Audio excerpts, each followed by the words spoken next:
地下鉄や高速道路にも影響が出始めています。東京メトロによりますと、東西線は午前10時半から西船橋駅と東陽町駅の間で計画運休を行っています。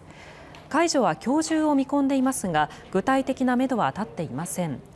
また、ネクスコ中日本によりますと、神奈川県の海沿いにある西湘バイパスでは、西湘二宮インターチェンジと早川インターチェンジの間が高波の影響で通行止めとなっています。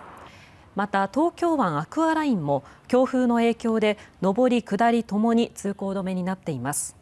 今後も他の路線や区間で通行止めになる可能性があるので注意が必要です。